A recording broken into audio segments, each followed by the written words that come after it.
Hello, welcome to RCD. My name is Jeff. We are going to do a walk around on this Wraith, starting here at the back end. Open the first door, a lot of storage. Inside this cabinet here we have a TV along with a radio, DVD, CD player, also Bluetooth. Very nice feature.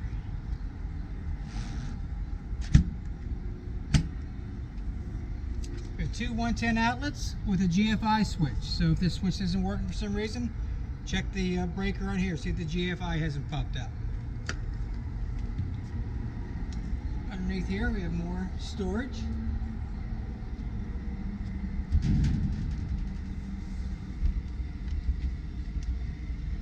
This is the back of your furnace. The furnaces are on right now, so it's blowing hot air. When the furnace is on, you don't want to set anything in front of it because it needs to exhaust out. Also, it gets very hot, you can't get burnt. So when the furnace is running, just be careful of these two outlets here. This is the back of your refrigerator. To get into the back of the refrigerator, just pop these two little screws out here. This pulls out, and then inside there, unless you're working on it, there's really nothing to do. But make sure it stays clean, make sure there's no nest, squirrels or mice building nests in there. But other than that, there's no reason to be in there unless you know how to work on the refrigerator. So, but that's what that is. That's the back of your refrigerator. You have a porch light there, and you have an awning light above that. Here you have more storage.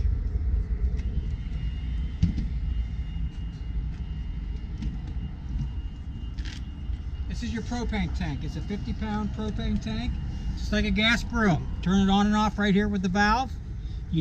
That does not come out, so you do have to take this unit somewhere to get the propane tank filled. It also comes with an external line. So if you want to put a gas grill out here, hook your gas grill right in here, turn your valve on right here, make sure your propane tank's on, and you can put a gas grill out here. Again, gas grill this bottle does not come out. It is full at the moment. You'll have to take it somewhere to get it filled. You cannot take that bottle out.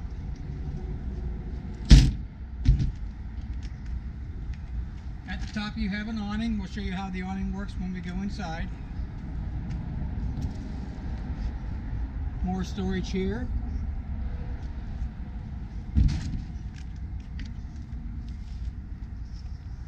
Okay, you have two house batteries. Now these are the house batteries. So these are the batteries that run all the 12-volt systems inside the living quarters. These are not the engine batteries. Engine batteries will be under the hood. These are what they call house batteries. Okay? Okay, let's walk around the other side here. You do have a blinker on each side. So when you put your blinker on, they're activated. You can watch the monitor on the inside. It will show you what's in your lane.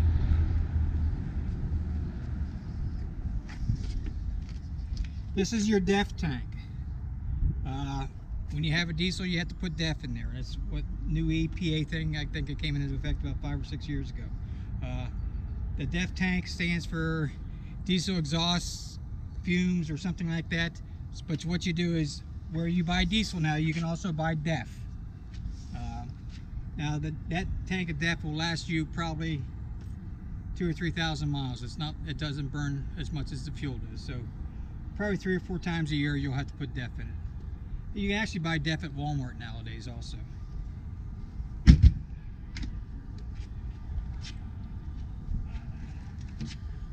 More storage.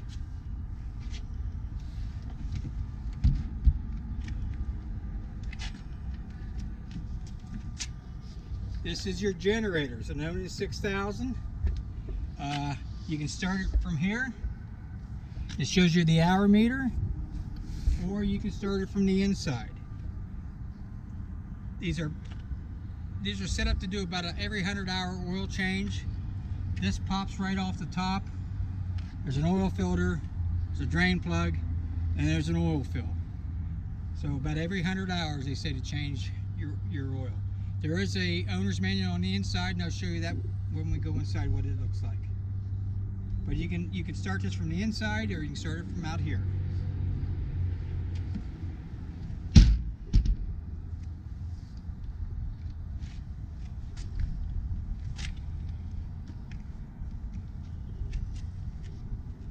More storage.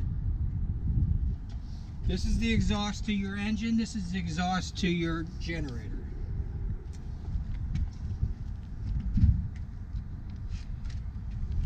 This is the back of your hot water tank.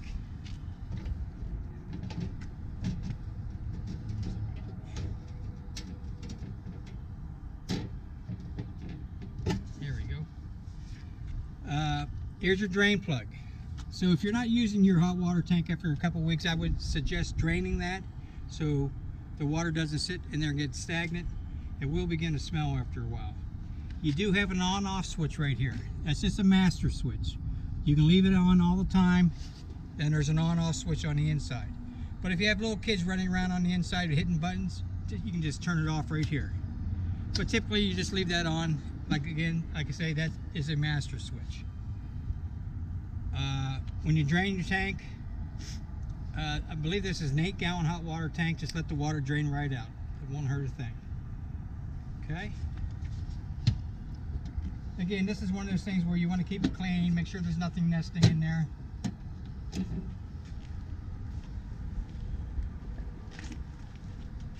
This is your sewage out port.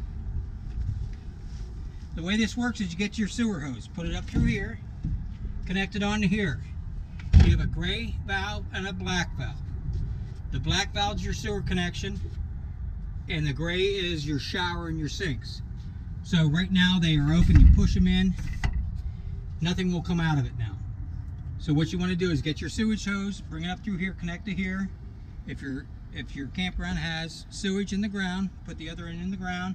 Then when you're ready to flush your tanks, you pull your black valve first, then you pull your gray valve. The reason you do it like that is the black will come out, then the gray will wash everything down the line. So black first, then gray. Now if the campground does not have a sewage outlet, what you need to do is take it to a dump station somewhere. Same process, connect onto here, put the other end in the ground, black first, then gray. But keep them closed when not in use. Okay? You have water line drains. This is your holding tank.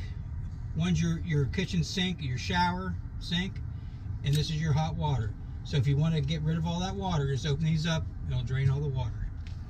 This looks like it does have heating strips for the tanks. Also, there's a heating duct here, so it keeps these tanks from freezing in the wintertime. It's a very nice system there.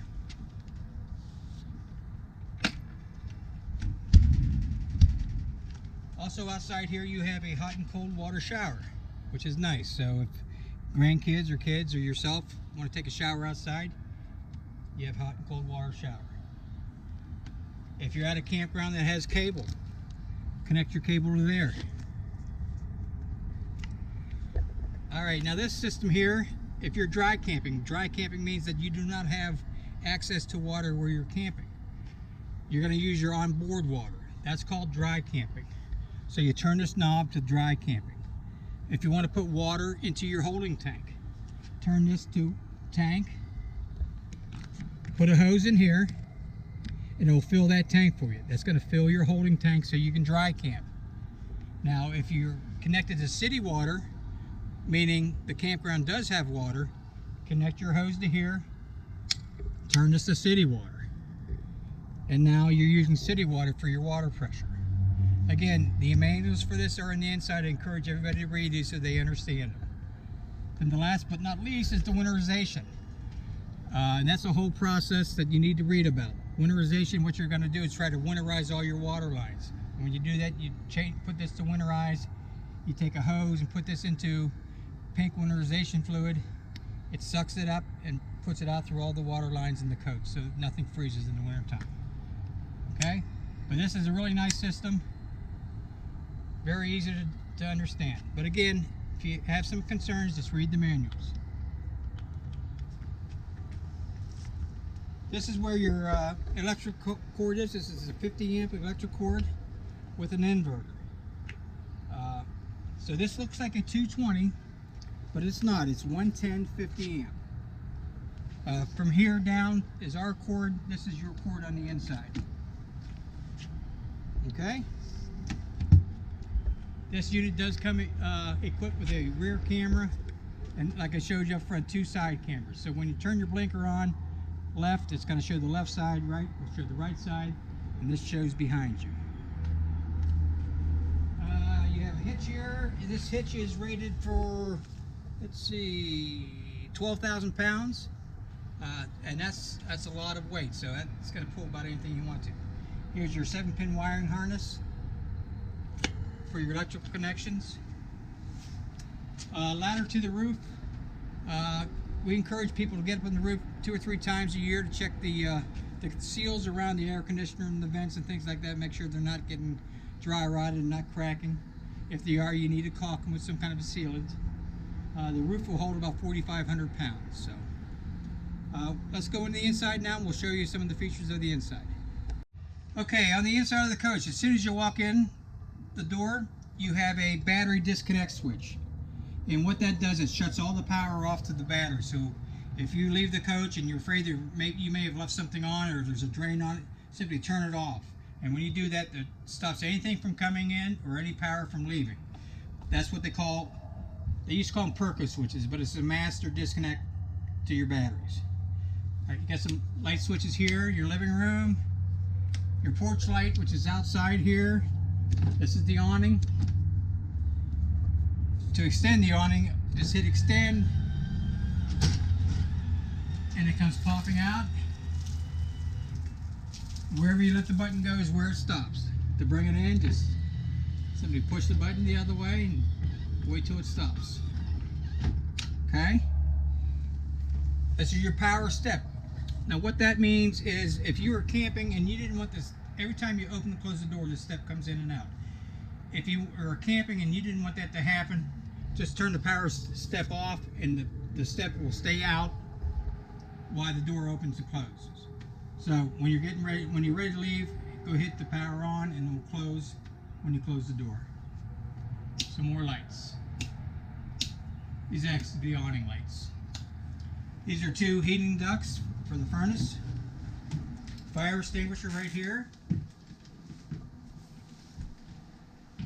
This is your refrigerator. So to turn your refrigerator on, you got your on-off switch. Simply push that in. It's on automatic at the moment. Now what automatic means is this is a dual refrigerator, runs off of propane and electric. So say you're at your campground, you're plugged into electric, this is going to run on electric. Middle of the night, for some reason the power goes out, you're in bed sleeping, you don't know that. This thing will automatically switch over to propane. As long as your propane tank is turned on, this will switch by itself. You don't have to touch it. Then a couple hours later, the power comes back on, it shuts the electric off and goes back to propane. So, I'm sorry, back to electric. So that's what you typically always leave it on automatic. It's a fail-safe system. You never get in trouble by using it. If you're driving down the road, you want to keep everything cool in here, it's on automatic. It's going to run on propane where you're going down the road. Everything's going to stay nice and cold. Temperature setting, 1 being the warmest, 5 being the coldest. Set it in the middle to start to see exactly how the temperature works out for you. Alright, right down here, this is the back of your furnace. There are no furnace filters in motorhomes or trailers, so maybe once a year take the panel off. There's 4 screws there. Shop back it out, make sure there's nothing nesting in there. But again, there's no furnace filters in a coach. Nice pantry here.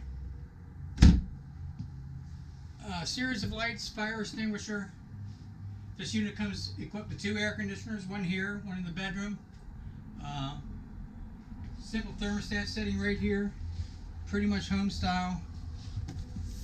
Right now it's set to off, then you just go through a series, fan only, high, cool, low, automatic, cool, automatic, and it goes to heat.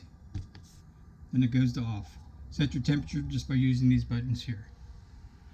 This is your inverter. Your inverter, what it does, it takes your 110 and converts it to 24 volt. So while you're going down the road, there's a series of outlets inside the coach that will run off of 24 volt. So like your TV, you're going down the road, your inverter's on, you can run your TV. and then you can run a series of outlets inside. That's what an inverter does. And this just shows you the monitoring system. Here you have some lights. This is your generator start. I showed you where the button was on the outside. The inside, you can start it from here. Shows you your hour meter. Let's see if we can get it to start.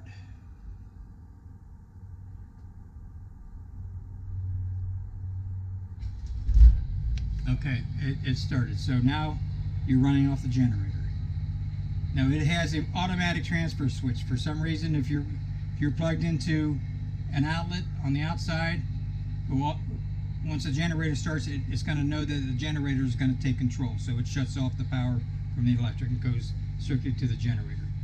Then to stop it, simply hit the button right there. These are your slide room buttons. You have 3 slide rooms, 2 in the front, 1 in the bedroom. Simple in and out button.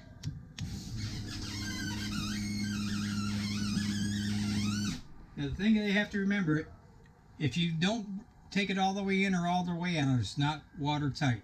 It's got to be all the way in or all the way out for water not to come inside. So for some reason, if somebody's playing around with the slides, they have to be, like, and it's raining, if you have it halfway in, it's going to leak inside. All the way in or all the way out protects you. You have living room lights here. This is your water pump. So if you're dry camping, you're using the water that you're carrying, you want to turn your pump on. And the pump pressurizes all the water lines inside, and you have water pressure. You have a water heater here. This is your gas water heater. If you want to run your water heater off of propane, that's the switch you use. Now there's also an electric water heater, which is right here by the sink. If you want to use the electric, that's the electric water heater. So it's up to you. Now if you're at a campground and you're paying for the electricity as part of the site fee, save your propane, use your electric water heater, because you're already paying for the electric. Alright, the next set of switches here, we have our holding tanks. Well, first one's the LP. You hit the LP button and it shows it's full. Fresh water, there's water on board. Black water shows there's black water. I'm sorry, fresh water, black, and gray. Black and gray are the empty ones. That's what you want. These gauges are simply to give you an idea about the water levels. They're not 100% accurate, so I would not get it like the black and gray. I would not let it get to full before I empty the tanks. Around 2/3, I go out and pull my valves and empty the tanks. Okay? Right here you have your shower. Hot and cold water with a nice shower head. Just make sure you do lock these before you travel. That way they're not flopping around every time you turn a corner. Then you have a series of hanging closets. A lot of nice storage. Television. You have 110 outlet in here. More storage. And another hanging closet on this side. Again, lots of storage. This is your escape hatch for the back. If you cannot get to the front door for some reason and you need to get out, simply pop these 2 up. It's hinged on the top side. Pop this up and swing it up and get out whatever way you can. Get some nice night lights over the bed. Over there you have your other thermostat. You have the second air conditioner on the ceiling in here. Now your air conditioner runs off of 110 only. You got to be plugged in or the generator running. Your furnace will run off electric or run off of propane. So if you're driving down the road, it's cold out and somebody's back here, you can run this on the gas heat. Makes it very nice. I mean, there's no reason you'd be cold in here in the winter time while you're driving down the road. Be a little bit of storage underneath here.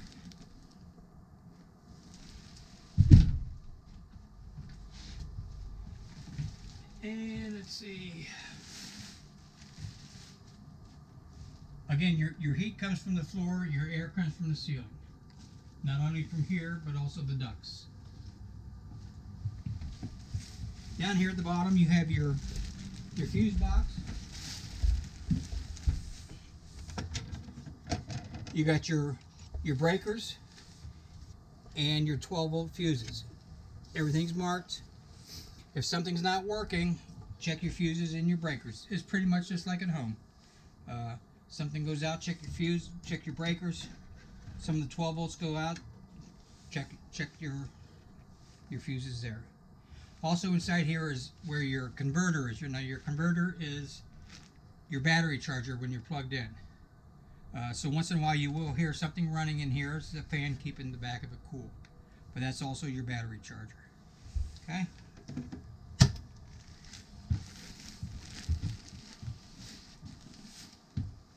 Light switches. You got a accordion style door here to segregate yourself from the front people. The bathroom, pretty much the standard bathroom. Light switches. You have a fan. The commode. If you don't know how to work one, halfway down puts water in the bowl, all the way down will flush it. You have to have water pressure before you get water, but halfway down puts water in the bowl, all the way down flushes. Again, you have hot and cold, and a nice vanity up here.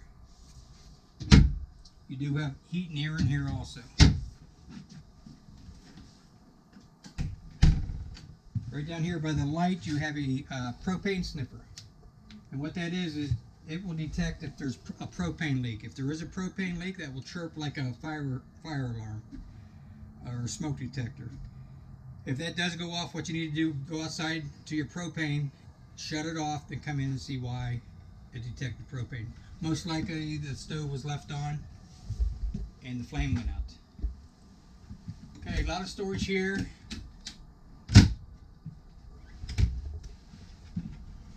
Big stainless steel sink. Hot and cold water. Again, that's the electric side of your hot water tank. This is your stove top. This works off of propane, so make sure the propane tank's turned on. Turn it to light, and just simply hit the sparker.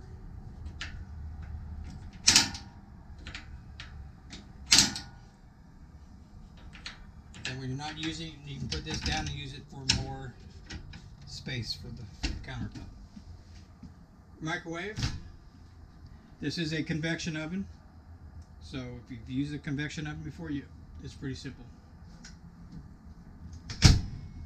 Let's see here.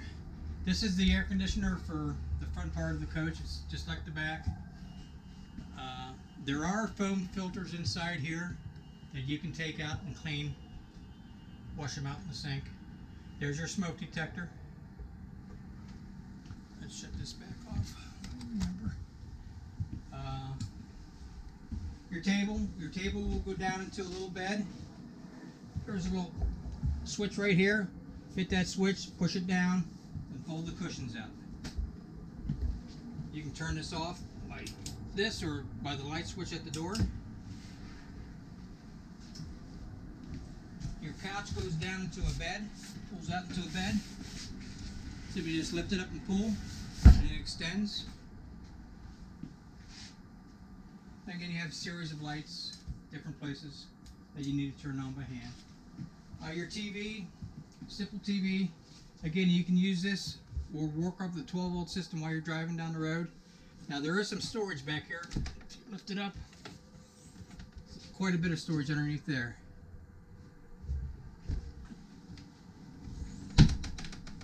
Then just a series of more storage cabinets on both sides. Okay. Now the cockpit is pretty much like a truck or a car, pickup truck. You got your door locks, your windows over here, power mirrors, right and left side, your lights, blinkers. Everything here is pretty typical. You have a backup camera here.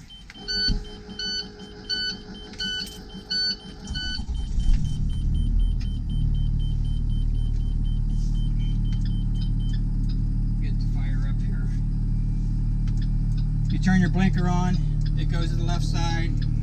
Now keep in mind, we're looking at our slide out because we have our slides out.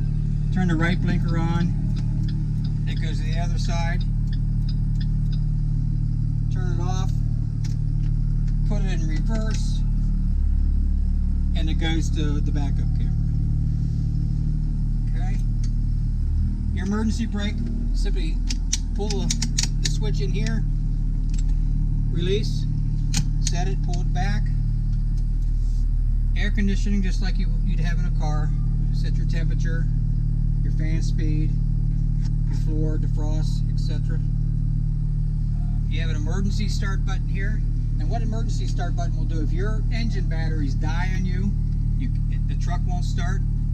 What this does, it's a toggle switch, spring loaded. So what you do is you hold that in, and what it's doing is it's changing the power source from the front batteries to your coach batteries. So now it's going to start off your coach batteries. So hold that in, turn your switch, your ignition to start, and it should start.